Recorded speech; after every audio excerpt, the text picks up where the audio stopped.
Hello, I'm Bonny Lhotka. Today I'm going to show you how to do a SuperSauce emulsion lift using a few common products. You're going to need a selection of tools that I've listed on the screen. You're going to make some SuperSauce solution and pick out a photograph to use with your work. You're going to print an image on the DOS Art Classic film, either on an Epson, HP, or Canon printer. The Canon and HP printers are thermal and the inks will be dry a lot faster. These were printed on the Canon printer. I'm cutting them in half because I was going to do a lot of tests with this project. The first thing that you need to do is use blue tape to tape around the edge on all four sides on the same side that has the emulsion. Now here I'm using a wide tape because I don't have a lot of room. I'm going to fold the tape over on the edge. The purpose of this tape is to protect the edge from getting any SuperSauce solution on it. The solution would seal that edge and then it would be very hard to get water underneath to loosen the emulsion from the DOS Art material. Now it's finished with all four sides covered. The next step is going to be to apply the SuperSauce gloss solution, which you make the day before, and that's applied on the ink side of the film.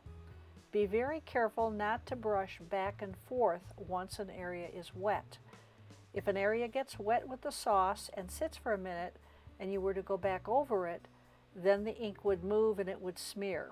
So be very careful in how you're applying this. Notice I'm using a brush that has that yellow tape on it, and that is because that is a cheap brush from a dollar store, which you need for this process.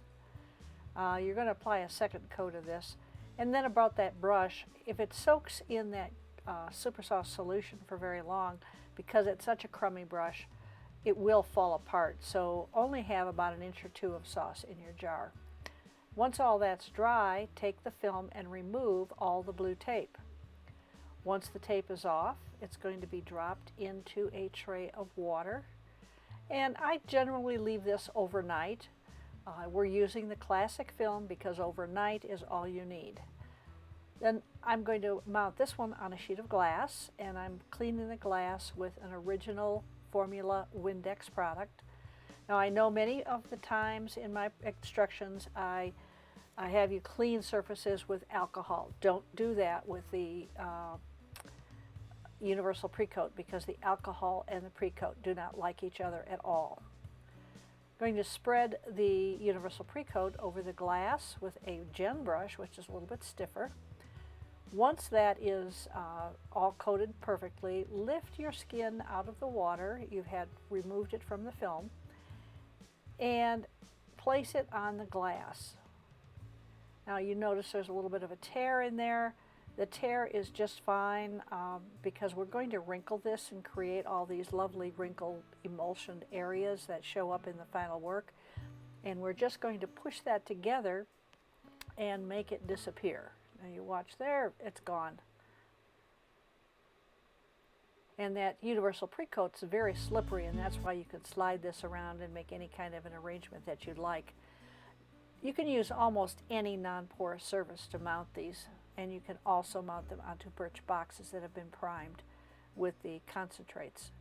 I'm laying a piece of plastic over the top now, and the purpose for that is so when I roll on it with the brayer to squeeze out all that liquid, I don't want to move the image or damage it. So at first we're using a really light touch to squish that water out of there. Then we're going to peel off the plastic after we're sure that we've got it down for the first time, pretty much the way we'd like it to be. You're not going to get to rearrange it at this point. Now we're going to remove the plastic, and these plastics don't have to be thrown out. You can take them to a sink and rinse them off, hang them up to dry, and then use them again for the next project. Here I'm laying down a nice clean sheet of plastic. I want to keep doing this until I get all the liquid out. And here I've placed a sheet of a metal on the top, and that allows me to press a little harder on the film when I'm pushing out all that liquid.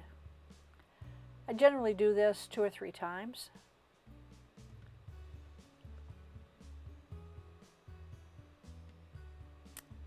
And again, they can be rinsed and reused, so don't throw those out. Now there's a lot of sauce that's been squished out from the edges. That universal pre-coat can be easily wiped off the edges. This is a piece of tempered glass. I really like to get all that cleaned off.